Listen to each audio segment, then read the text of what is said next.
ఓం తత్సత్. ఓం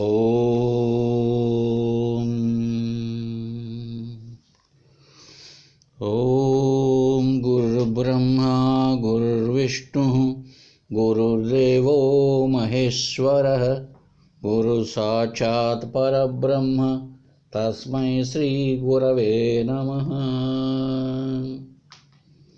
సదాముక్తి సుధార్ణవంలో 5వ తరంగము ప్రశ్నోత్తర తరంగంలో చివరికి వచ్చేసాం. 53, 54, 55. ఈ 53వ శ్లోకం ప్రశ్న, 54, 55 శ్లోకాలు సమాధానాలుగా వివరించడం జరిగింది. కనుక ఈరోజు మనం ఈ 3 శ్లోకాలను అధ్యయనం చేద్దాం వీలున్నంత వరకు. సరే, 53వ శ్లోకంలో ఏమడుగుతున్నాడు చూడండి. సంసారః అనాత్మవేత్తారం బాధతే నితరాం కిల బాధతేన కిం ఆత్మజ్ఞం సంసారః తన్నిషంగినం.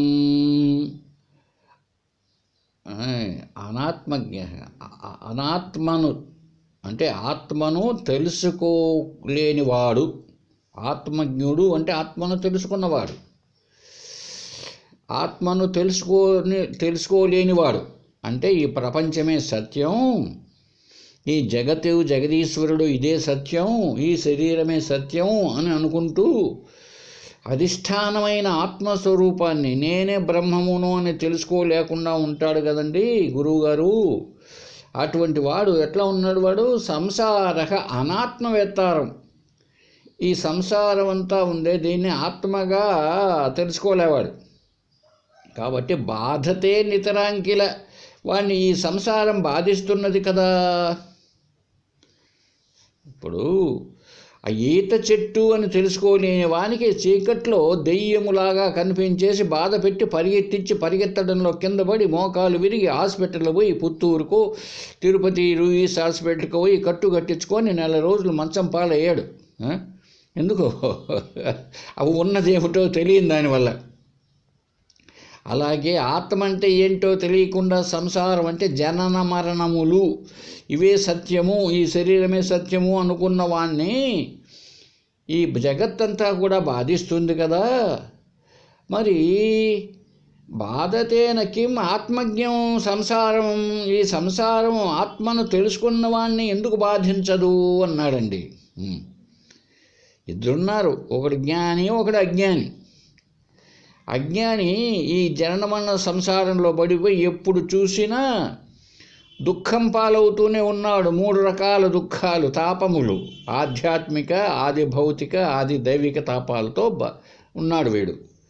మరి ఆత్మను తెలుసుకున్నవాడు ఒకవేళ బయటికి నీకు చూడ్డానికి కనిపించినా వాని లోపల తృప్తి లేదా ఆనందం లేదా సంతృప్తి అంటామే, ఇది పొంగిపోతున్నది వాడికి. ఎవరికి? జ్ఞానికి. ఎప్పుడు కూడా అందే బ్రహ్మానందంలో మునిగి తేలుతున్నాడు.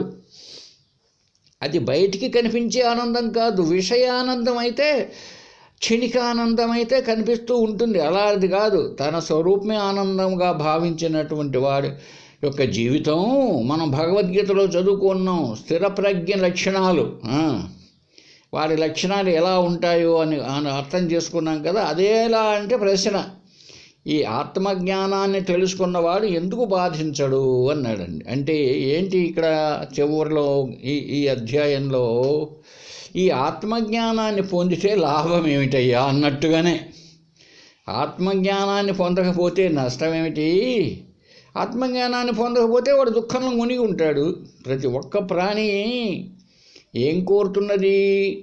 సుఖం మే భూయాత్, నాకు సుఖమే కావాలి, దుఃఖం మే నశ్యాత్, దుఃఖమే నశించాలి అని ప్రతి ఒక్కరు కోరుతున్నారు. అయితే అజ్ఞాని ఏం చేస్తున్నాడంటే దుఃఖానికి కారణం ఏమిటో వెతకడంలో సరిపోతున్నది. దుఃఖానికి కారణం బయట విషయ వస్తువులు అనుకుంటున్నాడు. తానొక శరీరము, ఈ శరీర మనోబుద్ధులతో కూడినటువంటి వాడిని నేను నా మనసు కోరిన కోరికలు నెరవేరుతూ ఉంటే నేను ఆనందంగా ఉన్నాను అంటారండి. ఒక అద్వైతం తప్ప మిగిలిన 99.9. అందుకే ఈ సోషలిజం, ఈ మార్క్సిజం, ఈ నక్సలిజం ఇలాగా తయారయ్యాయి. అలాగే శాస్త్రవేత్తలు కూడా ఏదో కొత్తది కనుక్కుంటే కొత్తదాన్ని ఇస్తే వీళ్ళంతా తృప్తిగా ఉంటారు అనుకుంటున్నాడు అన్నమాట. ఆ తృప్తి అనేటువంటిది శరీరంతో పొందాలి, మనసుతో పొందాలి అనుకుంటాడు వీడు. ఎవరు? ఆత్మజ్ఞానం లేనివాడు. అసలు అద్వైతి లేదా ఆత్మజ్ఞాని ఏం చెప్తాడో తెలుసా? అసలు శరీరమే నువ్వు కాదురా నాయనా, శరీరమే నువ్వు కాదు, నువ్వు శరీరానికి ద్రష్టవు, సాక్షివే అంటాడు ఇక్కడ. నీకు వచ్చేటువంటి ఆధ్యాత్మిక దుఃఖాలు శరీరానికి సంబంధించినవి, మనసుకు సంబంధించినవి. ఆది భౌతిక దుఃఖాలు ఉన్నాయే, ఈ భూత ప్రపంచం అంతా బయటది, అది నిజంగా ఉంది అనుకుంటున్నావు నువ్వు. జగత్తులో ఉండే భార్య బిడ్డలు, బయట ఉండే ప్రపంచము, స్నేహితులు, లేకపోతే నీకు శత్రువులు, వీళ్ళు నిన్ను, లేదా ప్రకృతి, చలి, ఎండ లాంటివి నిన్ను బాధిస్తున్నాయి అనుకుంటూ ఉన్నావు. అది సత్యమని. అది సత్యం కాదంటుంది అద్వైత వేదాంతం. ఇంకొకటి ఏంటి? ఆది దైవిక తాపాలు ఇబ్బంది పెడుతున్నాయేమో నన్ను అనుకుంటాడు వీడు. ఎవడు? ఆత్మజ్ఞానం లేనివాడు. జ్ఞాని ఏమనుకుంటాడు? అది దైవికం ఏంటిరా బాబు, తత్వమసి, ఆ పరబ్రహ్మం నువ్వే, ఇంకెవడో లేడు ఇక్కడ. ఎవడో ఉండి ఆయన పార్షియాలిటీ, నువ్వు ఆయనకు టెంకాయ కొట్టలేదనో, హుండీలో డబ్బు లేదనో, నీ నొసట రాయలేదనో నువ్వెందుకు ఫీల్ అవుతావురా నాయనా? అసలు ఆది దైవిక దుఃఖాలైనా ఎవరికి వస్తున్నాయి? సాక్షివైన నీకు వస్తున్నాయా, లేక నీ శరీరానికి వస్తున్నాయా? ఒక్కసారి ఆలోచించు బాబు అంటుంది అద్వైత శాస్త్రం. చూసారండి ఎంత డైరెక్ట్, ఇండైరెక్ట్. కాబట్టి ఇక్కడ ప్రశ్న ఏమేస్తున్నాడు? అజ్ఞాని ఎప్పుడూ దుఃఖం పాలవుతూ ఉంటాడు, మరి జ్ఞానిని ఎందుకు ఇది బాధించదు, ఆనందంగా ఎందుకుంటాడు అని అడుగుతున్నాడండి. అయితే మనకు అనిపిస్తూ ఉంటుంది జ్ఞాని దుఃఖాలు పాలవుతూ ఉంటాడు ఎక్కువగానని, మనకు అనిపిస్తూ ఉంటుంది అంతే. అయితే ఏంటి మన స్వరూపం ఏమిటో మనకు తెలియనప్పుడు ఎంత మనం ఊహించుకుంటూ ఉంటాం. ఏది మన స్వరూపం? ఓం జాగ్రత్తోద్భూత బాహేంద్రియ విషయ సముల్లాస సాక్షిసోహం స్వప్నే దృష్ట ప్రపంచ ప్రతిఫలన మనోవృత్తి సాక్షిసోహం సుప్తౌ చిత్తే ప్రలీనే ప్రబలతమ మహామోహ సాక్షిసోహం నిత్యానందే తురీయే విగత కలిమల సర్వసాక్షిసోహం. ఈ భావనలో ఉంటాడండి జ్ఞాని. ఏంటి? ఏ భావన? జాగ్రత్తోద్భూత బాహేంద్రియ విషయ సముల్లాస సాక్షిసోహం. ఈ జాగ్రత్త అవస్థలో నీకు 3 అవస్థలు ఉన్నాయ్యా బాబు. 3 అవస్థల పాలవుతున్నావు నువ్వు రోజు. మెలకువ అనేది ఒకటి, కళ ఒకటి, గాఢ నిద్ర ఒకటి. ఇలాగా ఈ మెలకువలో ఎట్లా ఉన్నాయి? ఈ ఇంద్రియాలన్నీ బాహ్యానికి వెళుతున్నాయి, బాహ్య విషయ వస్తువులతో సంబంధం పెట్టుకుంటున్నాయి. మరి నీవెవరు? బాహ్యేంద్రియ విషయ సముల్లాస సాక్షి. ఈ బాహ్యంగా వెళ్ళేటువంటి జ్ఞానేంద్రియాలు అంతఃకరణంత బయట వెళ్ళి కదా అన్నీ తెస్తున్నాయి బయటివి. అక్కడ చూస్తానే పొద్దున్నే టిఫిన్కు దోశ, మసాలా దోశ బాగుంది అంటున్నావు బయట చూసి. కాబట్టి ఈ బాహ్యేంద్రియాలు ఆ విషయ సముదానానికి కూడా సాక్షి అయినటువంటి సాక్షి శివ అహం, ఆ శివుడను నేను. శివం అంటే ఆత్మ, అటువంటి ఆత్మను నేను. చూడండి ఎటువంటి భావంలో ఉన్నాడు. మెలకువలో ఈ ఇంద్రియాలు, ఈ ఇంద్రియ సముదాయాలు, బయట ఉన్న శబ్ద స్పర్శ రూపరసగంధాది విషయాలు, వీటన్నిటికీ సాక్షిని నేను. అంతేకాకుండా స్వప్నే దృష్ట ప్రపంచ ప్రతిఫలన మనోవృత్తి సాక్షిసోహం. 2వ అవస్థ అయిన కళలో మనస్సు ఏం చేసింది? మనోవృత్తి. ప్రపంచ ప్రతిఫలన మనోవృత్తి. ఈ ప్రపంచాన్ని గురించినటువంటి ప్రతిబింబిస్తే ఎలా ఉంటుందో ఇదంతా నీ మనస్సులో ఉండేటువంటి వృత్తులన్నీ చెలరేగుతున్నాయి. అక్కడ మనస్సే సర్వప్రపంచాన్ని చూపిస్తున్నాయి. ఇంద్రియాలు విషయ సముల ఇవంతా ఉన్నాయని మెలకువలు చెప్తామే, అవన్నీ లేవు. ఒక మనస్సే బయట విషయాలుగాను, తర్వాత ఆ విషయాలను అనుభవించే ఇంద్రియాలుగాను ఉంటుంది. అదొకటే. అటువంటి మనోవృత్తులకు సాక్షి అయినటువంటి శివస్వరూపుడను నేను, ఆత్మను. ఇక మూడవది, సుప్తౌ చిత్తే ప్రలీనే. గాఢ నిద్రలో ఏమైంది? సుప్త అవస్థ, సుషుప్తి అవస్థలో చిత్తే ప్రలీనే, చిత్తం ఉన్నదే మనస్సు, అది లయించిపోయి ఉన్నది, నాశనం కాలే. గాఢ నిద్రలో మూలబడి ఉన్నది, అద్దం తిరగబడిపోయినట్టు మనస్సు తిరగబడి ఉన్నది. మనస్సు ఉంది కానీ దాని చర్యలు ఏం లేవు, బోళ్ళబడిన అద్దంలాగా ఉన్నది. ఎప్పుడైతే అలా ఉన్నదో మనస్సు, ఇప్పుడు స్వప్న ప్రపంచము లేదు, జాగ్రత్త ప్రపంచము లేదు, చూపించే మనస్సు లేదు. అయితే ఏమున్నది? ప్రబలతమ మహామోహ సాక్షి. అది ప్రబలంగా ఏముందండి? మోహం ఉన్నది, అజ్ఞానం, నాకు ఏమీ తెలియదు అన్నటువంటి ఇది ఉంది.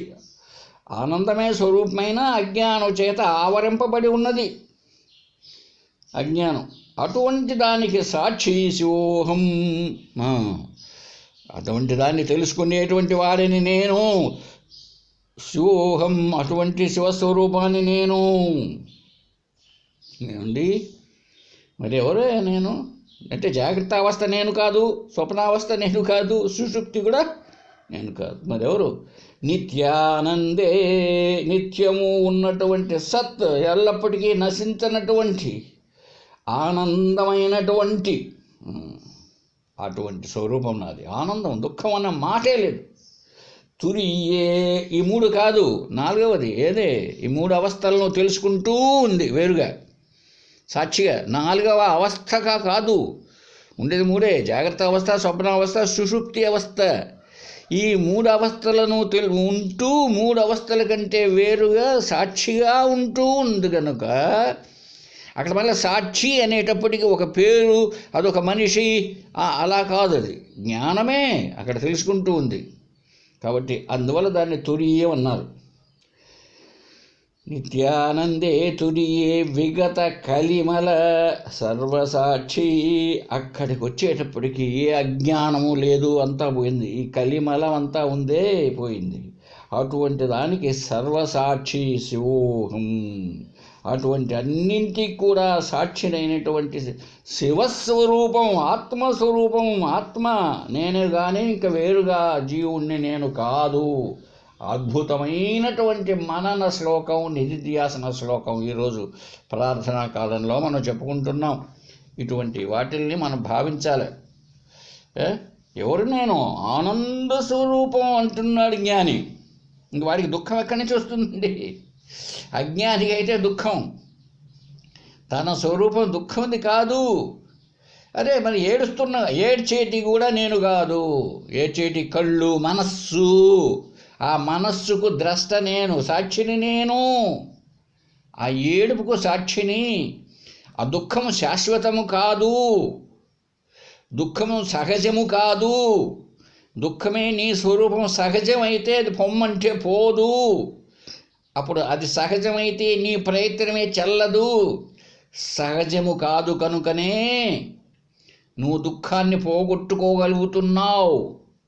నీ తలనొప్పి సహజము కాదు గనుక నువ్వు ఆరోగ్యవంతుడివే, నువ్వు స్వస్థత పొంది ఉన్నవాడివే. నీకు తలనొప్పి వచ్చింది, అది ఆగంతుకము అంటారండి.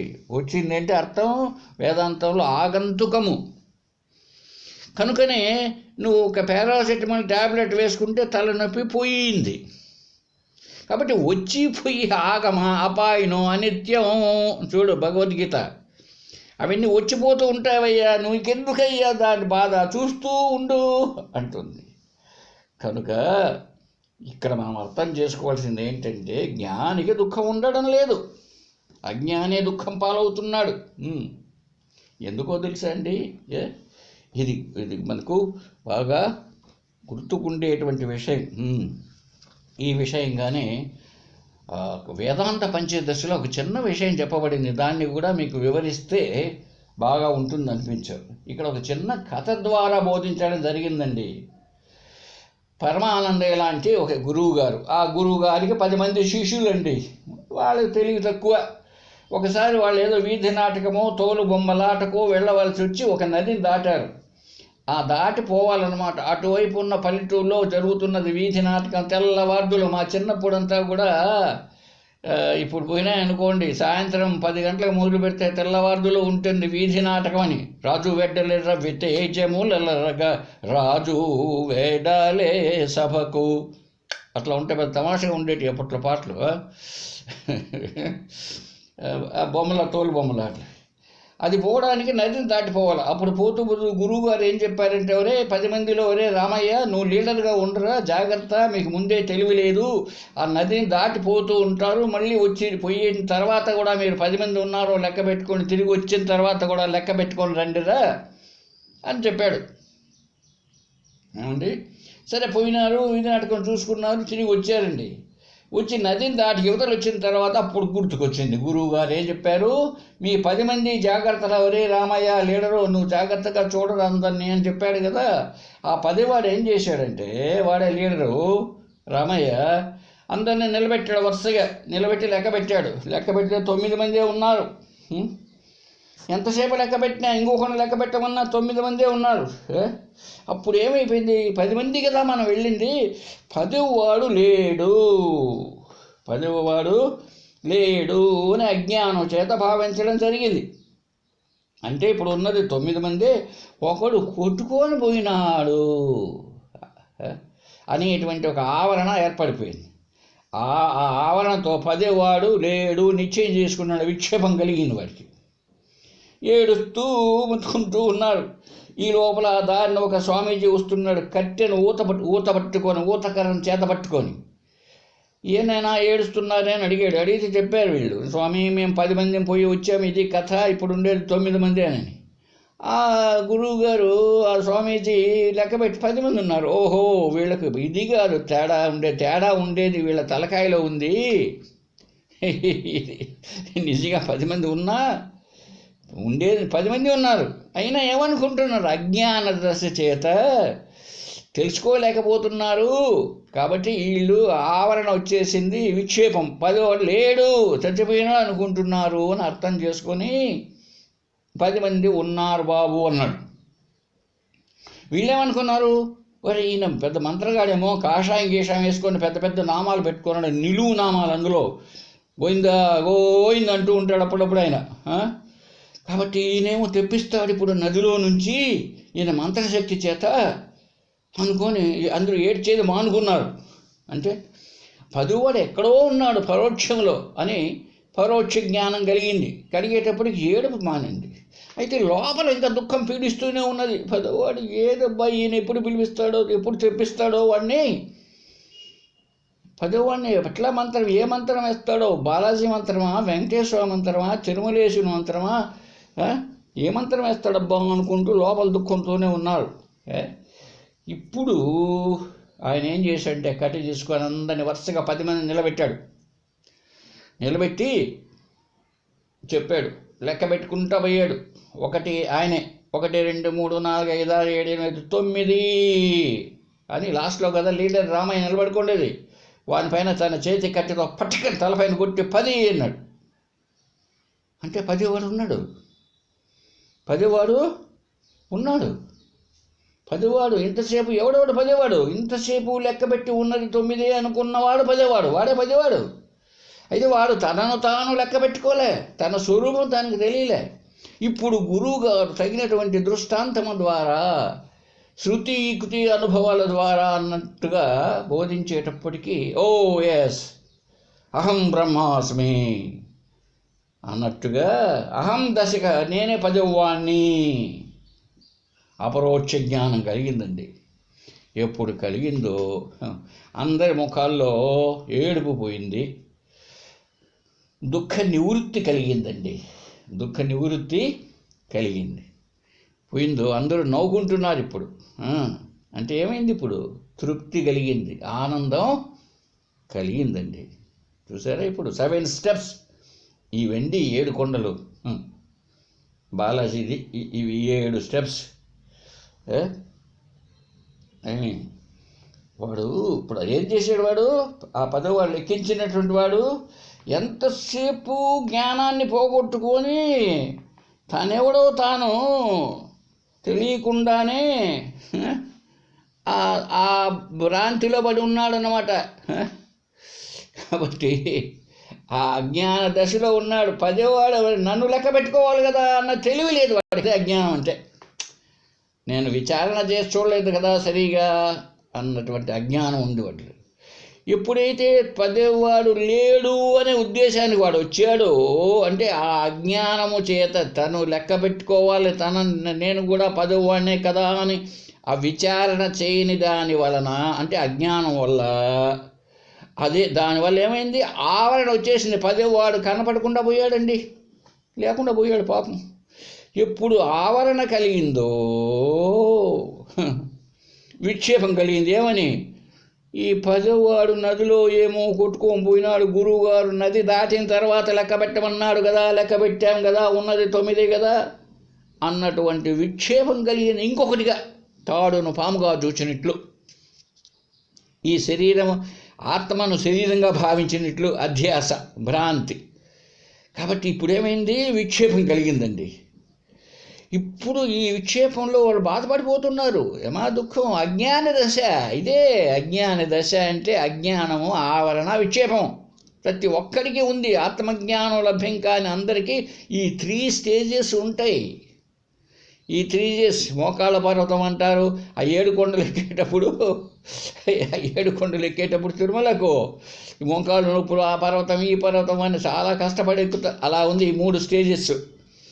అజ్ఞాన దశ, ఆవరణము, విక్షేపం. 10వ వాడు కొట్టుకొని పోయినాడు అనేటప్పటికి దుఃఖం వచ్చేసిందండి. ఇదే ఈ దుఃఖం రావడం అన్నదే విక్షేపం. ఈ అజ్ఞానం వల్ల, ఆవరణ వల్ల ఏమైంది? విక్షేపం కలిగింది. ఇప్పుడు ఏమైంది? ఆప్తవాక్యము అంటే ఆ దారిలో వస్తే పెద్ద ఆయన ఉన్నాడే స్వామి, ఆయన కావలసిన వాడు కదా, చదువుకున్నవాడు, తెలిసినవాడు. అతను వచ్చి, నాయన 10వ వాడు చచ్చాడని ఏడుస్తున్నారు బాబు మీరు, తప్పది, వాడు ఎక్కడికి చావలేదు, ఇలాగా కొన్ని చెప్పాడు అనమాట. చచ్చిపోతే శరీరం ఉండాలి కదా, ఈ పక్క ఆ పక్క ఎక్కడా లేదు, మునిగిపోయి ఉంటే కానీ కనీసం ఈత ఆడితే కనపడాలి కదా, ఇలాగా విచారణ చేసి చెప్పాడు.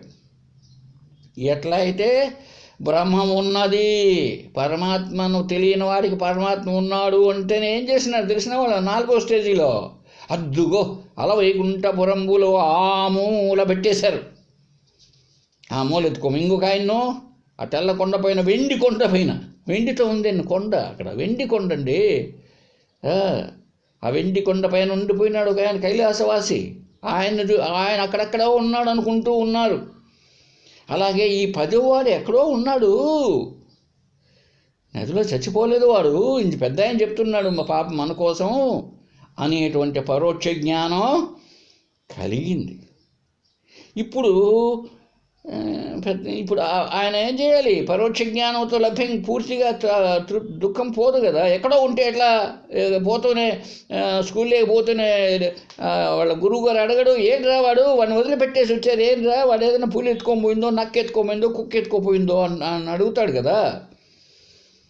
అందువల్ల ఇప్పుడు పూర్తి వివరాలు కావాలి. ఇప్పుడు బోధించాడు. శృతి, యుక్తి, అనుభవాల ద్వారా మనం ఎలా చర్చించుకుంటున్నామో చూడు బాబు, నువ్వు లెక్క పెట్టడం తప్పు, నువ్వు విచారణ చేయడం తప్పు, నువ్వు భ్రాంతిలో ఉన్నావు, అధ్యాసలో పడ్డావు, అధ్యాసలో రకాలు ఇన్ని. ఎందుకు భ్రాంతి పడ్డావు? తాడును పామని ఎందుకు అనుకున్నావు? వాడు చచ్చిపోయినాడని ఎందుకు అనుకున్నావు? అందులో నిలబడండి వరుసగా అన్నాడు. 10 మంది నిలబడుకున్నారు. నిలబడుకుంటూనే లెక్క పెట్టాడు. ఇప్పుడు నిలబెట్టుకుంటూనే లెక్క పెడితే 10వ వాడు ఆఖరిగా వచ్చేటప్పటికి నీవే. 10వ వాడు ఎవరు? తత్ అంటే ఆ పోయినవాడు ఎవడు? త్వం తత్ త్వమేవ, త్వమేవ తత్. కైవలోపనిషత్తులో ఉంది చివరిలో. తత్వమేవ, ఆ పరబ్రహ్మం నీవే. త్వము తదేవ, నీవదే. ఆ పోయినాడు అంటున్నావే వాడు నువ్వేనయ్యా బాబు, పదవాడివి. తత్వమసి, ఆ బ్రహ్మ ఎక్కడో వైకుంఠంలో కైలాసంలో చూడగాకు, అది నీవే. అసలు నీకు బ్రహ్మ అంటే తెలిసి వచ్చే కదా ఇంతవరకు.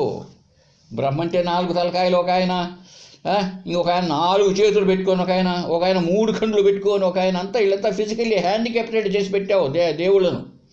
Physically handicapped. అలా ఉంటాడా పరమాత్మ? కాబట్టి నీకు అర్థమయ్యి అర్థం కాక అందరినీ ఫిజికలీ హ్యాండిక్యాప్టెడ్ చేసి కూర్చున్నావు. అలా కాదు, పదోవాడు నీవే, తత్వమసి అని ఎప్పుడు చెప్పాడో ఏం బాబు, ఇక అర్థమైపోయింది వాళ్ళకు.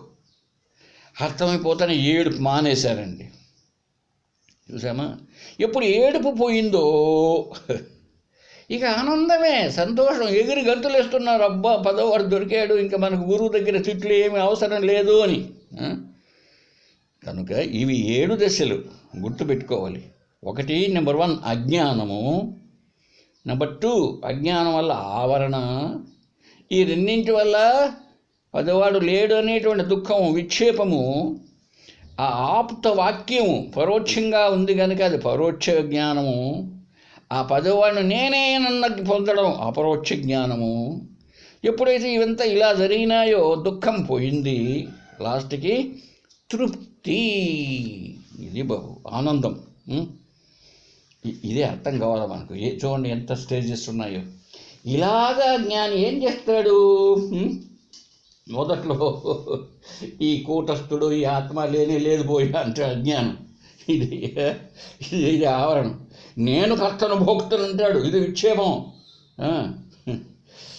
అసలు ఎందుకో సరైన వాడు ఎవడో గురువు బోధ చేయలేదు, తను అర్థం చేసుకోలేడు. పుట్టినప్పటి నుంచి జన్మల నుంచి ఉంది అజ్ఞానం. అజ్ఞానమే కారణం జన్మకు.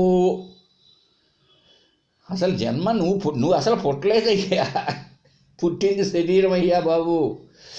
మట్టి కుండ పుట్టింది, కుండలో ఉన్న ఆకాశం పుట్టలేదు. నెక్లెస్ పుట్టింది, బంగారు పుట్టలేదు.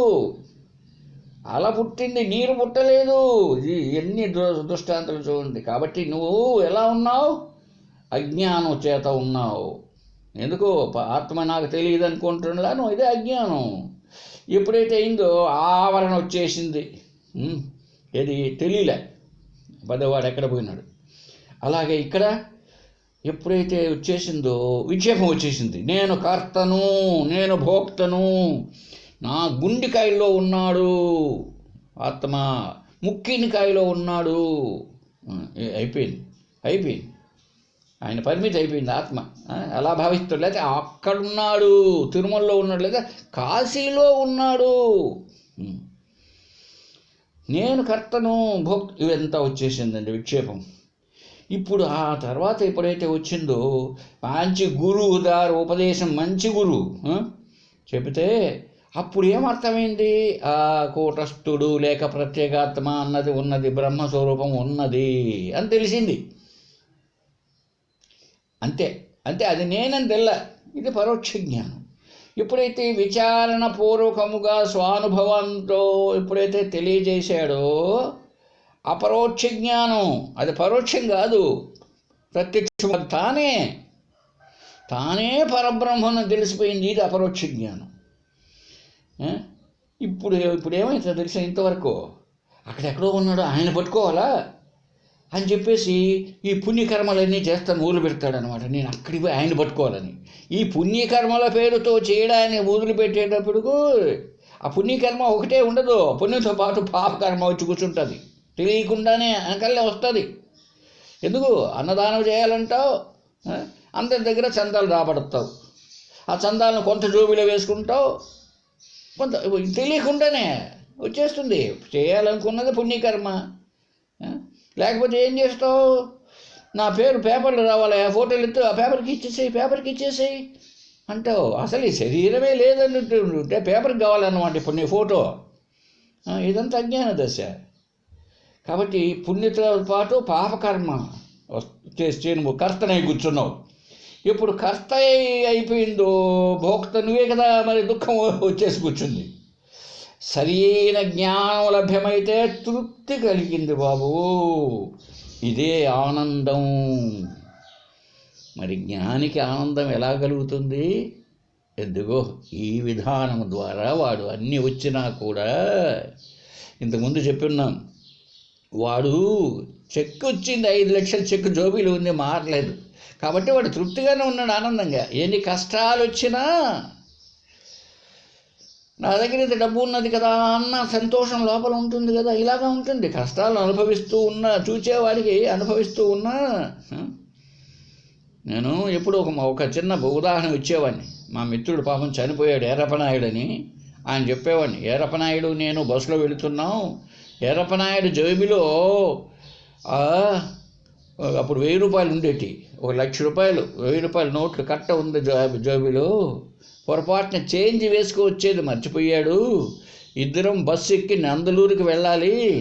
ఆ బస్సులో కండక్టర్ డబ్బు అడిగితే చిల్లర ఎక్కడుంది? 1000 రూపాయల నోటు ఇస్తే డ్రైవర్ తిడతాడు, ఏమి సార్ మీరు ఎక్కింది ఎంత, మీ టికెట్ ఎంత, 5 రూపాయలకు 1000 రూపాయల నోటు, ఏమి సార్ మీరు చదువుకున్నారు అని అంటాడు. కాబట్టి ఏం చేశాడు, పక్కనున్న అతనికి తెలిసిన వ్యక్తిని అడిగి, అయ్యా ఒక 5 రూపాయలు ఉంటే ఇవయ్యా అన్నాడు. చూసే వాళ్ళందరికీ ఎలా ఉంది తెలిసినా, ఇప్పుడు ఇతనేమో ప్యాంటు వాచ్ గీచి దర్బారుగా ఉన్నాడు, 5 రూపాయలు అడుక్కుంటున్నాడే అని అనుకుంటున్నారు అందరూ. అరే అతని దగ్గర 1,00,000 రూపాయలు ప్యాంటు జోబీలో ఉన్నది వీళ్ళకి తెలియదు. అర్థమవుతోంది అనుకుంటా బహుశా. అలాగే జ్ఞాని ఆనందంతో ఎందుకుంటాడు? తను అప్పుగా చేసే తన దగ్గర ఉంది. అలాగే అజ్ఞాని తాను శరీరానికే పరిమితును అయిపోయా, ముసలితనం వచ్చేసి ఇంక నేను చేస్తేనోహో. కాబట్టి ఈ భావాలతో ఎప్పుడైతే ఉంటాడో కనుక ఇక్కడ అర్థం చేసుకుంటాడు జ్ఞాని. ఈ ఈ ఈ జీవుడు పుట్టడానికి రాకముందే అజ్ఞానం ఉంది. ఆ అజ్ఞానం ఏమైంది? ఇప్పుడు ఆవరణ విక్షేపాలుగా ఉంది. ఇవి దశలు మార్పులు చెందుతున్నాయి. నేను బ్రహ్మమును కదా, ఆత్మను కదా, మార్పులు నాకే సంబంధం? చూసారా ఎట్లా ఉంటుందో. కాబట్టి 3 దశలు అనే ప్రశ్న లేదు. కాబట్టి వీడికి పరిష్కారం వచ్చేస్తుంది. ఎందుకు? ఎప్పుడైతే విచారణ మార్గంలోకి ప్రవేశిస్తాడో జ్ఞానికి ఆ దుఃఖం కాస్త మరుగున పడిపోతుంది. కాబట్టి ఆరోపించినవన్నీ తొలగిపోతాయి. తొలగిపోయి ఏమవుతుంది తెలిసినా, ఇప్పుడు అతడికి నేను సంసారిని కాదు, నేను జ్ఞానిని, నాకు ఏడుపు దుఃఖాలు లేవు. చూసారండి, ఇది ఇలాంటిది ఎప్పుడైతే వస్తుందో ఇది ఆనందమే కదండి, బ్రహ్మానందమే. తాను శాస్త్రం అర్థమైతే, తన స్వరూపం నిశ్చయమైతే ఏమండి ఇక దుఃఖం ఎందుకు ఉంటుంది చెప్పండి? ఎప్పుడైతే ఆవరణ విక్షేపాలు పోయాయో ఇక తనకు దుఃఖం అనే మాటే లేదు కదా. కనుక ఏం చేయాలి తెలిసినా, కాబట్టి ఇక్కడ పొందవలసిందేంటి? ఏదో సాధన చేత కాదు, ఆప్తవాక్యం. ఆప్తుడు అంటే తనకు తెలిసినటువంటి బాగా తనకు కావలసినటువంటి వ్యక్తి, సర్వము తెలిసిన వ్యక్తి, శ్రోత్రియుడు, బ్రహ్మనిష్ఠుడుగా ఉన్నవాడు. వీడికి తెలిసి వస్తుందన్నమాట. వాడు ఎలా అయితే ఆ 10వాడు మునిపోలేదు అన్న పరోక్ష జ్ఞానం కలుగుతానే కొద్దిపాటి ఏడుపు తగ్గిపోయింది. అలాగే ఏమవుతుంది? ఆత్మా బ్రహ్మేతి వాక్యార్థే నిశ్శేషేణ విచారితే వ్యక్తి ఉల్లిఖ్యతే యద్వద్దశమస్త్వమసీత్యతః. ఈ ఆత్మయే బ్రహ్మము అనేటువంటి శృతి వాక్యం చక్కగా విచారణ చేశాడు. అప్పుడు నేనే బ్రహ్మమును అన్న అపరోక్ష జ్ఞానం కలిగింది. నీవే దశముడవు, నీవే 10వాడవు, నీవే అని చెప్తానే ఆ 10వాడు ఆలోచించేవాడు, దుంపదగా నేనేనా అని ఒక్క నవ్వు నవ్వాడు పక్క ఓరే ఓరే ఓరే అన్నట్టుగా. వీడు కూడా ఎట్లా గుర్తించగలిగాడు? 10వాడు ఎవడబ్బా అని అనేది కావాలి కదా. ఇప్పుడు ఎప్పుడైతే లెక్కించుకుంటూ పోయాడో తానే 10వాడు అయిపోయింది. ఇప్పుడు నీవే పదివాడు తత్వమసి అపరబ్రహ్మ నీవేనని కదా చెప్పింది. నువ్వేనయ్యా పదివాడు అని చెప్పిన తర్వాత ఇక నేను పదివాడిని ఎట్లా అవుతాను? నేను కాదేమో కదా పదివాడిని. నేను ఇప్పుడు పదివాడిని కావడానికి ఒక యజ్ఞం చేస్తాను, లేదా అందరినీ భార్య బిడ్డలను అందరినీ చేసి రైలు బండిలో తొక్కించుకుంటూ ఆ మురికి నీళ్ళు తొక్కించుకుంటూ జరువు చేసి జ్వరం తెచ్చుకొని ఆ కాశీకి గయా ప్రయాగాలకంతా వెళ్ళి చేయాల్సిన అవసరం ఉందా? అక్కడికి పోతే వస్తాడేమో మునుగుతాడే పదివాడు, అలా వస్తుందా? రాదు. ఎందుకు రాదు? ఇప్పుడు ప్రత్యక్షంగా శృతి యుక్తి అనుభవం మేరకి ఆప్తుడు గురువుగారు బోధించాడండి, తెలిసిపోయిందండి క్లియర్గా. అలా తెలిసి రావాలి మనకు కూడా, అలా ఉండాలి. బోధ అంటే టీచింగ్. ఇక దృఢంగా తెలిసేస్తుంది, ఇంక లేదు అసలు నిరూపణ. అది అద్వైత సిద్ధాంతంలో గొప్పతనం. శృతి యుక్తి అనుభవానికి తగినట్లు బోధ చేస్తాడు. ఏదో రామాయణం పురాణం భారతం భాగవతాలంటే కథలు అవి, అలా కాదు. ఏ విధంగా లెక్కించినా కానీలే, ఎవరు లెక్కించినా కానీ మధ్యలోంచి మొదలుపెట్టు, ఈ పక్క మొదలుపెట్టు, ఆ పక్క మొదలుపెట్టు, ఎట్లా లెక్క పెట్టినా కానీ 10 మంది వస్తున్నారు. ఇప్పుడు 10 మంది నిలకడగా చూసారా? కాబట్టి ఇప్పుడు వానికి ఏమైపోయింది? అపరోక్ష జ్ఞానం దృఢపడిపోయింది. నీవేరా నైనా 10వ వాడు అంటే ఇంకా డౌట్ తీరాలంటేనే ఈ పక్క నుంచి లెక్కబెట్టు, ఆ పక్క నుంచి లెక్కబెట్టు, తనతో పాటు లెక్కబెట్టు అన్న ఎన్నెన్ని విధాలు ఉన్నా సంశయాత్మ వినశ్యేతి. డౌట్ ఉంటే దెబ్బతింటాడు. కాబట్టి డౌట్ తీర్చుకోవడానికి ఎన్నెన్ని ప్రయత్నాలు తాను చేసినప్పటికీ 10వ వాడు నేనేనన్నది దృఢమైపోయిందండి. ఇది కర్మ చేత కాదు, భక్తి చేత కాదు. ఇప్పుడు ఆ 10వ వాడు లభ్యం కావడానికి కూర్చొని ఓం నమ శివాయ అని 1,000 సార్లు రామ రామ రామ రామ అని రామకోటి రాసి తీసుకోపోయి భద్రాచలంలోనో అక్కడైతేనేనంట గోదావరి నది భలే ఉంటుందంట, అక్కడ వేసేసి నీళ్ళల్లో ఇచ్చేసి వస్తే, లేకపోతే అక్కడ గుళ్ళో ఇచ్చేసి వస్తే ఆయన పప్పుల బెల్లాలకో ఆయన పిల్లోళ్ళకో ఏదో ఇచ్చేసుకుంటాడో ఏమో, వేలం వేసుకుంటారు. అది ఆయన కర్మ, మన కర్మ. కాబట్టి ఇలాగా ఉండాలి. ఈ పద్ధతిలోని సృష్టి ఏం చెప్తుంది? శృతులు ఏం చెప్తున్నాయి? సృష్టికి పూర్వం ఒకే ఒక బ్రహ్మమే ఉన్నది. సృష్టి పురా ఏకమేవాద్వితీయం బ్రహ్మ. అది తర్వాత తత్వమసి చంద్రోపనిషత్తులో చెప్పేసింది, అయిపోయింది లాస్ట్కి. ఇక ఈ జ్ఞానం ఎప్పుడు తెలియబడుతుందో,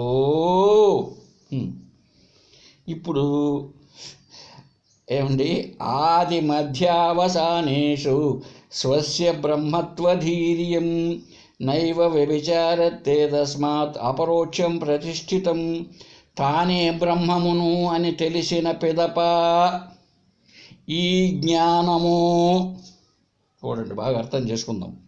ఏ జ్ఞానం? నేను 10వ వాడిని అనే జ్ఞానం పంచకోశములలో దేనితో కూడి వ్యవహరించినా,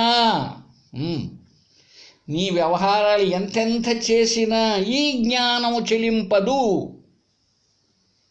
అంతేనండి. నువ్వేం చేసేసి ఎట్లా పోతుంది నీకు?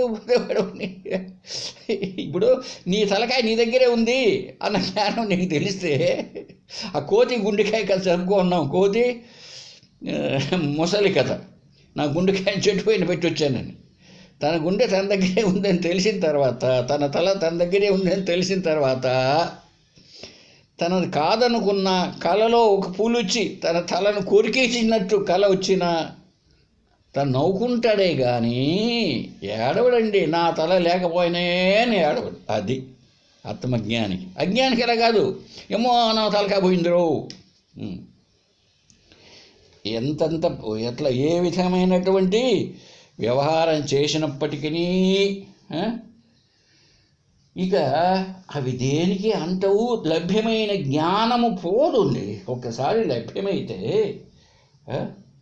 అది వెళ్ళదు, అది పోదు. కనుక బ్రహ్మస్వరూపం ఏమిటి? సత్యం జ్ఞానం అనంతం బ్రహ్మ చేత్యేవం బ్రహ్మ స్వలక్షణం. ఇది బ్రహ్మ యొక్క లక్షణం.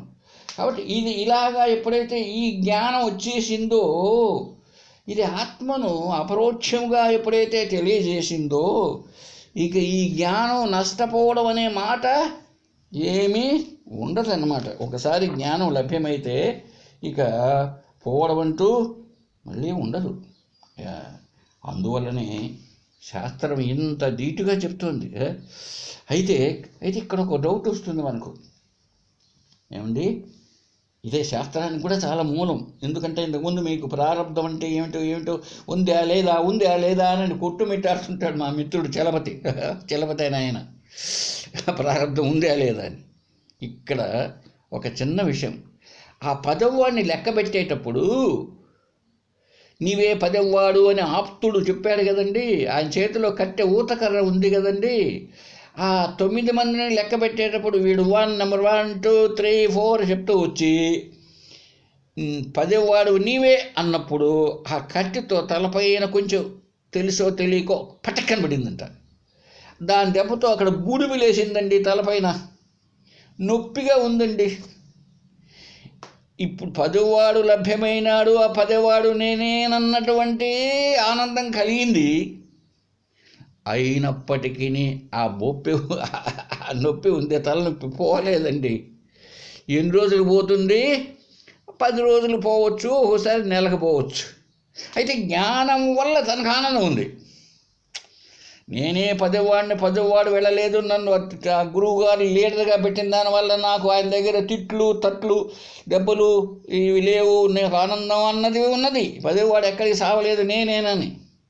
అయితే ఆ లెక్క పెట్టడంలో జరిగినటువంటి విచారణ కాలంలో, ఆ విచారణ సమయంలో అంటే సాధనా కాలంలో అతనికి శారీరకముగా కలిగినటువంటి ఇబ్బందులు ఉన్నాయి అట్లే కదండి. ఇప్పుడు అర్థమేంటుంది అనుకుంటా మీకే. అలాగే మనం సాధనకు వచ్చి ఆత్మజ్ఞానాన్ని పొందినప్పటికీ ఏమండి అక్కడ అదే కదా చేసింది, కట్టెతో కొట్టి మళ్ళీ చెప్పాడు 10వాడు నువ్వేనని. అంటే జ్ఞానానికి ముందు జరిగింది, అయినా కూడా పోలేదు అది. అలాగే ఈ ప్రారబ్ధ కర్మ ఉంది చూసినారు, జ్ఞానం కలిగినప్పటికీ ఎంతకాలము ఉండవలెనో అంతకాలం ఉంటుందని నేను ఎప్పుడు ఒక వాక్యం చెప్తూ ఉంటాను మా మిత్రులందరికీ. ఫ్యాన్ తిరుగుతూ ఉంది, కరెంటు కాలుతున్నది, స్విచ్ ఆపేసాము, ఫ్యాన్ తిరుగుతూనే ఉన్నది, అయినా కరెంటు బిల్లు పడదు. ఇది గుర్తుండాలి. ఫ్యాన్ తిరుగుతూ ఉంది, మొదట్లో బిల్లు పడుతూ ఉంది మీటర్ ఛార్జీ మేరకు. స్విచ్ ఆపేశాడు, ఆ ముందు తిరుగుతూ ఉన్నటువంటి వేగంలోనే తిరుగుతూ ఆ స్టాప్ అయిపోయింది. ఆ స్విచ్ ఆఫ్ ఎప్పుడైతే చేయబడినదో ఆ తర్వాత ఉండేటువంటిది మళ్ళీ స్విచ్ వేయలేదు కనుక కరెంటు బిల్లు పడదు. అలాగే ఆత్మజ్ఞానాన్ని పొందితే తెల్ల వెంట్రుకలు నల్ల వెంట్రుకలుగా మారవు. ఎందుకు? అది ముందే తిరుగుతూ ఉంది. అలాగే ఊడిపోయేటువంటి పండ్లు ఊడకుండా పోవు. కీళ్ళు అనేటివి నీకున్నాయి కాబట్టి నీ శరీరానికి అవి పోవు. అందుకే ప్రారబ్ధం పోగుతో నశ్యేతన్నాడు శంకరుడు. ఏమిటి? అయితే బిల్లు పడదు. అలాగే జ్ఞానం లభ్యమైన తర్వాత జీవన్ముక్త సుఖము లభింపకపోవచ్చును. ఇప్పుడు ఆ సాధనా కాలంలో ఏదో పడినాడు, కాలు ఇరిగిందండి, కుంటుకుంటానే ఉంటాడు, జ్ఞానం కలిగినా కూడా మళ్ళీ చక్కగా రాదు కాలు. అలాగే అంతకుముందు చేసినటువంటి కర్మ ఫలితమే కదా ప్రారబ్ధం. ఆ ప్రారబ్ధాన్ని అనుభవించేటప్పుడు ఆ ప్రారబ్ధం వల్ల సుఖమైతే సుఖము, దుఃఖమైతే దుఃఖం ఉంటూ ఉంటాయి. బట్ జ్ఞానానికి ఏం ఆటంకం లేదు. అర్థమైంది అనుకుంటాను బహుశా అందరికీ. ఏమిటి ఇప్పుడే చెప్పుకున్నాం కదా, 10వాడు ఆనందం ఉంది, దుఃఖం ఉంది. అయితే ఫ్యాన్ స్విచ్ ఆఫ్ చేశాడు కనుక బిల్లు పడదు. అలాగే వీడు చనిపోతే విదేహముక్తి తప్పక ఉంటుంది. విదేహముక్తి, మళ్ళీ జన్మ ఎందుకు, బిల్లు పడదు, గుర్తుపెట్టుకోవాలి. ఇది ఉంటుంది అన్నమాట జ్ఞానికి. ఎస్, చచ్చిపోవడమే ఆలస్యం, నాకు బిల్లు పడదురా, నేను మళ్ళీ తల్లి గర్భములో జాయా దుఃఖం జరా దుఃఖం ఇవి నాకు ఉండవు, మళ్ళీ రాదు విధవ జన్మ నాకు అన్న హ్యాపీనెస్ ఉంటుంది. కాబట్టి ఆ హ్యాపీనెస్, ఆ సంతోషం ముందర ఈ వచ్చినటువంటి ఈ దుఃఖం కాస్త మరుగున పడిపోతుంది అన్నమాట. అది ఇప్పుడు ఒక పిల్లవాడిని తీసుకొని పోతున్నాడంటే ఒక తండ్రి పక్క ఊరికి ఏదో తిరణాలకు, వాడు నడిచలే కాళ్ళు నొప్పులుగా ఉన్నాయి. కాళ్ళు నొప్పులుగా ఉంటే నా కాళ్ళు నొప్పులు అంటున్నా అంటవాడు. తండ్రి చెప్తాడు, ఒరే అదేదో కనపడుతుంది కదా అక్కడ తిరణాలా అంటున్నాడు. అయితే ఇంకా ఉంది 1 కిలోమీటర్ 2 కిలోమీటర్లు. అయినా వాళ్ళలో ఆ ఎంకరేజ్ చేసేటప్పటికి, ఉత్సాహం కల్పించేటప్పటికి, ఓహో దగ్గరికి వచ్చేసాం మనము, ఇంక దగ్గరికి వచ్చేసాం, ఇంక మళ్ళీ నడవాల్సిన పని లేదు, తిరణాల్లో పీక బాలు బొమ్మ అన్నీ కొనవచ్చు అన్నది ఇప్పుడు ఉందో, ఈ శారీరక శ్రమ కాస్త మరుగున పడిపోయి వాడు ఆనందంగానే నడుస్తాడు. అవును కదా. అలాగే ఆత్మజ్ఞానికి నేను బ్రహ్మస్వరూపాన్ని అయితే ఇంకా చేరల తిరణాలకు పోలే, ఇంకా తిరణాలు పోలే, కాళ్ళు నొప్పులుగా ఉన్నాయి, అన్ని బాధలు ఉన్నాయి, అయినా ఆనందం ఉంది. ఎందుకు? ఎంతసేపు అయ్యా ఈ శరీరం పోవడం ఆలస్యం, నిర్నొప్పదిగా ఎప్పుడు పోతుందా ఈ శరీరం అన్నది ఉంటుందండి. కాబట్టి ఈ 10వాడు జీవించే ఉన్నాడు అని తెలుస్తానే ఆనందం కలిగింది. అయితే అక్కడ కలిగిన గాయం ఉందే తలపైన, అది మాత్రం ఆనందం వల్ల ఈ నొప్పి అంతగా కనపడదు. అలాగే ఈ ముక్తి లాభం కలిగింది ఆత్మజ్ఞానం కలిగితే కదండి. అది ఆనందము ఈ ప్రారబ్ధ దుఃఖాన్ని కప్పివేస్తుంది అన్నమాట. అందువల్ల జ్ఞానికి ప్రారబ్ధం లేదన్నారు. చూసారండి, రెండింటినీ అర్థం చేసుకోవాలి, మనం సమన్వయం చేసుకోవాలి. జ్ఞానికి ప్రారబ్ధం లేదు అంటే అర్థం ఏమిటి? ఈ ఆనందంలో నేను బ్రహ్మస్వరూపాన్ని సర్వత్రా వ్యాపించి ఉన్న, అందరిలో నేనే ఉన్న ఈ ఆనందంలో ఈ శరీర మనోబుద్ధులు పొందేటువంటి దుఃఖాలు అనిపించవు గనుక ప్రారబ్ధం లేదు. ఎప్పుడైనా ఒక్కసారి తల అట్లా అంటాడు అనుకో, వాడు తలపైన బొప్పి కట్టింది, అప్పుడు అబ్బా అంటాడు. అలాగే కనుక ఇవి అందుకే చెప్తున్నాడండి, జీవన్ముక్తి లభ్యమైన తర్వాత ఇంకా ఏ అధ్యాస కలిగినా కూడా, అధ్యాస అన్నది కలిగినా లాభం, వానికి అధ్యాస భ్రాంతి కలిగినా కూడా వాడికి లభ్యమైనటువంటి జ్ఞానం పోదు. అది ఈ విషయంలో చెప్పాడండి. అహీకాముషిక వ్రాత సిద్ధై ముక్తేచ సిద్ధై బహుకృత్యం పురస్యాద్భూత సర్వమధునాకృతం. ఈ బ్రహ్మజ్ఞానం కలగడానికి పూర్వం ఈ లోకంలో ఏం చేస్తాడు ప్రతి ఒక్కడు? ఈ లోకంలో ఉన్నాయి కొన్ని సుఖాలు, అది పొందాలి, ఇది పొందాలి అయిపోయింది అనుకో ఈ లోక సుఖం. ఆ పరలోకానికి పోతే అక్కడ ఏదో పొందాలి అక్కడ. అందుకోసం ఏం చేస్తాడు తెలిసిన? ఇహలోక సుఖాల కోసం సేద్యం చేస్తాడు, వ్యాపారం చేస్తాడు, ఉద్యోగం చేస్తాడు, ఇవన్నీ చేస్తూ ఉంటాడు. ఎందుకు? ఆనందం కోసం. అలాగే పరలోకాలు ఉన్నాయని చెప్పినారు కదా, అందుకోసం యోగా చేస్తాడు, భక్తితో ఉపాసనలు చేస్తాడు, యాత్రలు చేస్తాడు, నీళ్ళలో మునుగుతాడు, గుండు కొట్టిస్తాడు, నామాలు పెడతాడు, ఇవన్నీ చేసుకుంటూ వస్తాడండి కర్మలు. ఎప్పుడైతే తత్వజ్ఞానం పుట్టిందో, కలిగిందో, తత్వమసి అన్నది అహం బ్రహ్మాస్మిగా ఎప్పుడు పరిణమం చెందిందో, ఇక ఇప్పుడు వానికి ఇహపర సుఖములందు ఇచ్చే లేదండి. ఎందుకని? బ్రహ్మానందం ప్రాప్తి కనుక ఇక వారి కర్తవ్యం లేదండి. ఇక కర్తవ్యం లేదు, వీటి కోసం పరుగులు పెట్టాడు, వీటి కోసం పరుగులు పెట్టాల్సిన పని లేదు. ఒక చిన్న విషయం అనుకుందామండి. ఈ పక్కింట్లో మా వీధిలో ఈ పక్కింట్లలో ఈ పక్కింట్లోనూ ఆ పక్కింట్లోనూ బ్రహ్మాండమైనటువంటి భోజనాలు ఏర్పాటు చేశారండి ఏదో పండుగ సందర్భంగా. ఈ ఎదురింట్లో వాళ్ళేమో మామూలుగా వైట్ రైస్, అదే తెల్లన్నము, సాంబారు, రసము, మజ్జిగ ఏదో చేశారండి. సరే వీళ్ళ ఇంట్లో భోజనాలు పోదాం అనుకున్నారు. ఆ పక్క 4వ ఇంట్లో వాళ్ళు అదేమంటారు వెజిటబుల్ బిర్యానీ.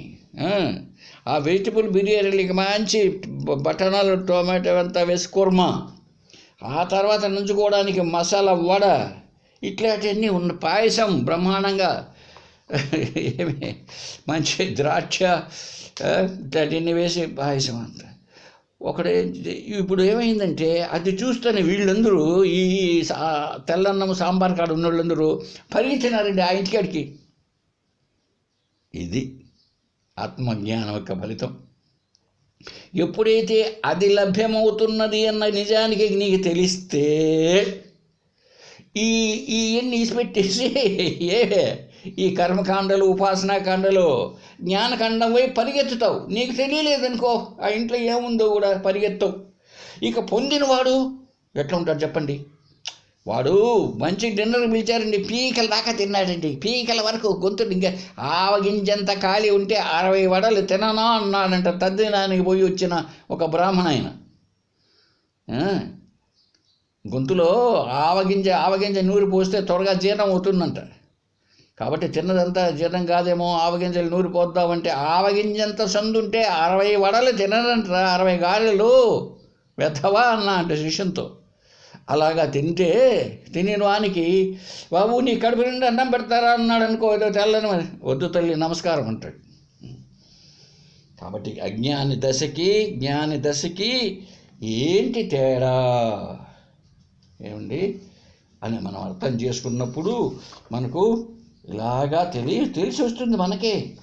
అంతేకాకుండా ఇంకా ఎట్లా ఉంది తెలిసిన, అజ్ఞాని దశలో ఈ ద్వైత ప్రపంచమే కరెక్ట్ అనే స్థాయిలో ఉంటాడు. వాడికి జ్ఞానికి ద్వైత ప్రపంచం మిథ్య అంటాడు. కాబట్టి ఎప్పుడైతే బాధితం దృశ్యతామచ్చేస్తేన బాధో న దృశ్యతే జీవన్నా కుర్ణమార్జారం హంతి హన్యాత్ కథం మృత. ఆత్మజ్ఞానంతో ఇదంతా జగత్తు మిథ్య, జీవుడు మిథ్య, దేవుడు మిథ్య అని అంతా తెలిసిపోయింది అనుకో, ద్వైత ప్రపంచం. ఇప్పుడు వాడు ఎట్లా ఉంటారో తెలిసిన మిథ్య. ఇంద్రియాలు చూస్తాయి. ఇప్పుడు ఆకాశంలో నీలం రంగు లేదు, చూస్తూనే ఉన్నా. నీలం రంగు లేదు, చూస్తూనే ఉన్నా. ఏ నష్టమా? ఆ ఏట్లే పోయినావు మట్ట మధ్యాహ్నప్పుడు నీళ్లు లేదు, ఆ నీళ్ళు ఉన్నట్టు కనపడుతున్నాయి. ఏమి నాకు నష్టం కనపడితే? ఏమిటే నష్టం? మిథ్య. అది సత్యం కానప్పుడు, అది సత్యం కాదు అని తెలిసిన తర్వాత ఎట్లా ఉంటే ఏమి చూశారండి, అటువంటి అనుభవం కలుగుతుంది. అందుకే ఇక్కడ చూడండి, ఒక మంచి ఉదాహరణ ఇచ్చాడు.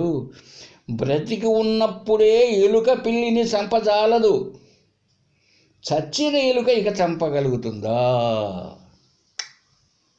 బ్రతికున్నప్పుడే ఎలుక బతికుందండి, పిల్లి బతికుంది. బ్రతికున్నప్పుడే ఎలుక పిల్లిని చంపచాలదు. అట్టాడి చచ్చిపోయింది అనుకో ఎలుక, ఇప్పుడు పిల్లిని చంపుతుందా? అలాగే ఈ ఆత్మజ్ఞాని తన సాధనా కాలమునందే సాధనా చతుష్టయ సంపాదించి మనోనిగ్రహము ఇంద్రియ నిగ్రహం లాంటి పెంపొందించుకొని ఇంతో వైరాగ్యాన్ని పొంది ఉపరతిని పొందాడు. ఉపరతి అంటే ఏంటి? తనపాడికి తాను ఆనందంలో ఉండగలిగిన స్థితి.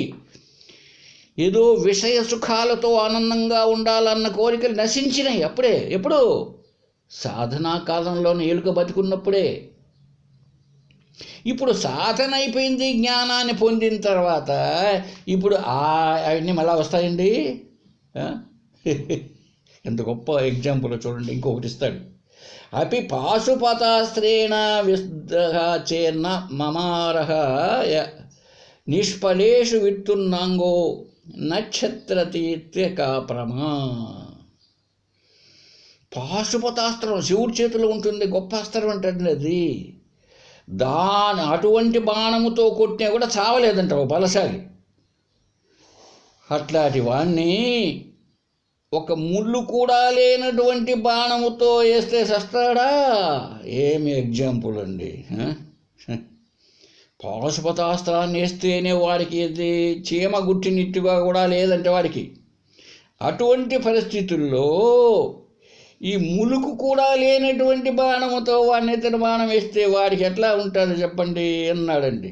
కాబట్టి ఈ అవిద్య, ఈ అజ్ఞానము, ఈ కారణంతో ఏర్పడిన ప్రపంచము ఇది ఒక పాశుపతాస్త్రంతో అనుకుందాం.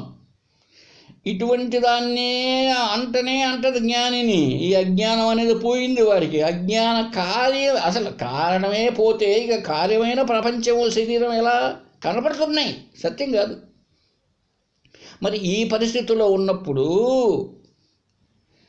అజ్ఞానము అజ్ఞానకార్యమైన ప్రపంచమే అనే పాశుపతాస్త్రంతోనే కొట్టే ఏమీ కాని భావించినటువంటి జ్ఞానికి ఈ ఇంద్రియాలకు కనపడే సుఖదుఖాలంతా ఉన్నాయే, ఇవి ఆ మొనలేని బాణంతో పోల్చబడ్డాయి. ఈ మొనలేని బాణంతో కొడితే అంటే ఈ సుఖదుఖాలు ఏమైనా వాడిని చెలింపజేస్తాయా అన్నాడండి. ఎవరిని? జ్ఞానిని. అంటే ఈ అజ్ఞానము అజ్ఞానకారమైన జగత్తే లేకుండా పోతే ఇక ఈ చిన్న చిన్నవి అది బాగలేదు ఇది దీనికి దుఃఖం పాలవుతాడా? దుఃఖం పాలైనట్టు కనపడవచ్చునేమో మనకు, దుఃఖం పాలైనట్టు కనపడవచ్చునేమో, అంతేకాని దుఃఖం పాలు మాత్రం కాదు. ఎలా ఉంటాడంటే తెలుసా అండి ఈ జ్ఞాని? ఏమనుకుంటాడంట? ధన్యోహం ధన్యోహం నిత్యం స్వాత్మానమంజసా వేద్మి, ధన్యోహం ధన్యోహం బ్రహ్మానందో విభాతి మే స్పష్టం. నేను ధన్యుడను, కృతార్థుడను. దేశకాలాది పరిమితి చెందినటువంటి పరిమితికి లోను కాని ప్రత్యేగాత్మను, దేశకాల వస్తు పరిమితి లేని పరిచ్ఛేదము లేనటువంటి ప్రత్యేగాత్మను నిరంతరము నేను తెలుసుకుంటున్నా. నేనే ఆ ఆత్మ, నేనే బ్రహ్మము. తత్ఫలితంగా నేను ఎలా ఉన్నాను? బ్రహ్మానందో విభాతి, బ్రహ్మానందం కలుగుతున్నది నాకు. ఆనందం లోపల లోపల మనసులో నాకు తెలియబడుతున్నది. కాబట్టి నేను ధన్యుడను. ధన్యోహం ధన్యోహం దుఃఖం సాంసారికం నవీక్షిత, ధన్యోహం ధన్యోహం స్వస్యాజ్ఞానం పలాయితం క్వాపి. నేను ధన్యుడను ధన్యుడను. సాంసారిక దుఃఖములు నాకు లేవు. నా అజ్ఞానం ఎచ్చటికో పారద్రోలబడినది. ఏమండి? ధన్యోహం ధన్యోహం కర్తవ్యం మే న విద్యతే కించిత్, ధన్యోహం ధన్యోహం ప్రాప్తవ్యం సర్వమద్య సంపన్నం. నేను ధన్యుడను, నాకిక కర్తవ్యం ఏమీ లేదు. నేను పొందదైనంతా పొందబడింది. చూశారండి, ఇది అవధూతోపనిషత్తులో ఇలాగా చెప్పబడి ఉన్నాయి. కాబట్టి ఇంకా జ్ఞానికి పొందవలసినది ఏం లేదు, చక్కగా చెప్పడం జరిగిందండి. అదే ఇక్కడ చెప్తున్నాడు చూడండి, ఏం చెప్పాడో. సంసారం బాధిస్తుంది కదా అజ్ఞానిని, మరి జ్ఞానిని ఎందుకు బాధించదు అన్నదానికి మంచి ఎగ్జాంపుల్ ఇచ్చాడు చూడండి. కేవలాంగుళి సంసక్త వకిని జ్వాలాంగుళిందహేత్. ఏలు మంటల్లో పెడితే ఏమని చేస్తుందండి? ఆ వేలును మంట కాల్చేస్తుంది. అయితే అలాగే ఈ జ్ఞానహీనుడైనటువంటి సామాన్య మనిషిని ఈ సంసారం ఏం చేస్తుంది తెలిసిన? ఈ అజ్ఞానంలో అహం మమ మోహము మోంకారంలో బాధిస్తుంది. అదే మనిషి అనుకో వీడు కూడా. అయితే జ్ఞాని వీడు ఏం చేస్తాడని తెలుసా అండి? సారాయి శుద్ధమైన సారాయి అంటే నీళ్లు లేకుండా అటువంటి దాళ్ళలో వేళ్ళను ముంచేసుకొని అప్పుడు అగ్గి పెడితే ఏళ్ళు కాలవండి. సారాయిలో వేలు ముంచి ఆ ఏలుకు నిప్పు పెడితే ఆ మంట మాత్రం వస్తుంది కానీ ఏలు కాలదు. చూడే అసలు ఎటువంటి ఎగ్జాంపుల్ ఇచ్చాడు. ఇది ఆత్మజ్ఞాని ఎలా ఉంటాడు? బ్రహ్మణ్యాధాయ కర్మాణి. నేను కర్తను, అహం న కర్త హరిహి కర్త, నేను కర్తనే కాదు ఆ పరమాత్మయే కర్త అనేటువంటి స్థితిలో వాడు ఉన్నప్పుడు, ఈ స్థాయిలో ఉన్నప్పుడు జ్ఞాని, మరి అతనికి దుఃఖం ఎలా ఉంటుంది? ఈ అజ్ఞాని ఏమనుకున్నాడు? శరీరమే మారిపోయేటి తాననుకున్నప్పుడు దుఃఖం లేకుండా ఎలా ఉంటుందండి? అందువల్లనే బాల్యాది అవస్థలు, ఈ అవస్థలన్నింటిలో శరీర మనోబుద్ధులన్నీ మారిపోతున్నాయి. ఇవంతా జాయింట్స్, ఒకదాన్ని ఒకటి ఒకటి ఒకటి ఒకటి ఒకటి. ఈ శరీరం అన్నది ఒకటి కాదండి, ఎన్నో పార్ట్స్. ఇప్పుడు సైకిల్కి కదా చైను, మడ్గార్డ్సు, బారు, సీటు, హ్యాండిలు, బ్రేకులు, బెల్లు ఇలా అన్నీ కలిస్తే సైకిల్ ఎలా అయిందో అలాగే పంచభూతాల చేత సమ్మేళనం చెంది పంచీకరణం చెంది ఏర్పడింది ఇది దుంపదగ అంతే. శరీరం అన్నది ఒకటి లేదు. అందుకే బాల్యాది అవస్థల్లో ఒక రకంగా ఉంది, యవ్వనంలో ఒక రకంగా ఉంది, తర్వాత మారిపోతుంది, తర్వాత వదిలిపెట్టబడిపోతుంది. అటువంటి దాన్ని నేను అనుకోవడం ఏమిటి? ఇదే విధంగా పంచీకరణం చెందినటువంటి ప్రకృతి అంతా కూడా నాకేదో సుఖాన్ని ఇస్తున్నది. ఏమిస్తున్నది? నువ్వు భావిస్తున్నావు. ఇప్పుడు ఇది వచ్చేసింది జనవరి నెల, కాబట్టి చలి పెడుతోంది నీకు. ఇప్పుడు ఫ్యాన్తో పని లేదు, ఏసీ బీసీ డీసీలతో పని లేదు. చూసే నీ భావన ప్రకృతి. అదే ఎండాకాలం వస్తే అవి కావాలి. మరి ఇది ఎలా సత్యం? ఒకప్పుడు ఉండి ఒకప్పుడు లేదు కదండి. కనుక ఇది ఆత్మ తెలియని వాడికి ఉండేటువంటి బాధ. ఈ బాధలతో వాడు ఎప్పుడు నేనెందుకు పుట్టాను రా భగవంతుడా, అసలు నువ్వెప్పుడు పుట్టావయ్యా? నువ్వు పుట్టలే, నేను పుట్టానంటావు. అయ్యో నేను చచ్చిపోతున్నానంటావు. కాబట్టి చచ్చేది పుట్టేది నేను పుట్టినాను అన్నావు. పుట్టకముందు నువ్వు లేవు, పుట్టకముందు నువ్వు లేకపోతే నేను పుట్టినాను. అది ఎట్లా వస్తుంది? వాక్యం ఎట్లా వస్తుంది చెప్పండి అసలు? నేను పలానా డేట్న తల్లి కడుపులో నుంచి బయటపడ్డాను, నేను ఫలానా డేట్న ఇంట్లో నుంచి బయటకు వచ్చాను అన్నట్టు. కాబట్టి చావు పుట్టుకలు లేనటువంటి శరీరాన్ని నేనుగా భావించినటువంటి అజ్ఞానికి దుఃఖం. సంసారం అంటే చావు పుట్టుకలే, పుట్టడం సావడం ఇదే. మరి ఆత్మజ్ఞానికి ఎలా ఉంటాయి అంటే ఆయన శరీరం ఉండదా సార్? ఉంటుంది అయ్యా బాబు, లేదని చెప్పడంలే. అయితే ఇప్పుడే చెప్పుకోనున్నామే మనం, దశమో నాస్తి, పదివాడు లేడు అనే కథలో. వాడికి తలపైన సాధనా కాలంలో పడింది, నొప్పి ఉంది. అయితే ఆ ఆనందం ముందు, ఆ ఆనందానికి ఎదురుగా దానివల్ల దుఃఖం కనిపించడం లేదు ఇప్పుడు. అంటే అది లేని దాంతో సమానమే. అందుకే కదా చెప్పుకున్నాం, జ్ఞానికి ప్రారంభం లేదంటే అర్థం ఏమిటి? వాడు ఆ విధంగా తృప్తితో బ్రహ్మానందమయుడై ఉన్నాడు, బ్రహ్మానందం స్వరూపంలో ఉన్నాడు. బ్రహ్మానంద స్వరూపంలో ఉన్నవాడికి ఇంక దుఃఖం ఎక్కడదండి? దుఃఖం లేదు, అసలు కనిపించదు. వాడికి తెలుసు, ఏడుస్తూ ఉన్నవాడు కాదు ఏడ్చేదని వానికి తెలుసు, నవ్వుతూ ఉన్నవాడు కాదు నవ్వేదని తెలుసు. అంతేకాకుండా అతడు సాధనాకాలమునందే ఉపరతిని సాధించి ఉన్నాడు. ఉపరతి అంటే తన పాటికి తాను ఆనందంగా జీవించడం ఎలాగో తెలిసి ఉన్నాడు. మరి అటువంటిప్పుడు పాశుపదాస్త్రముతోనే వాడిని చంపలేనప్పుడు ఇప్పుడు నువ్వు చిన్న మూలికి ఏడుస్తాడంటే వాడు. సరే, నెక్స్ట్ క్లాస్లో చూద్దామండి, మంచి ప్రశ్న కాబట్టి. హరి ఓం తత్సత్. ఓం పూర్ణమదః పూర్ణమిదం పూర్ణాత్ పూర్ణముదచ్యతే పూర్ణస్య పూర్ణమాదాయ పూర్ణమేవావశిష్యతే. ఓం శాంతి శాంతి శాంతి. ఓం సర్వేషాం స్వస్తిర్భవతు. ఓం సర్వేషాం శాంతిర్భవతు. ఓం సర్వేషాం పూర్ణం భవతు. ఓం శాంతి శాంతి శాంతి.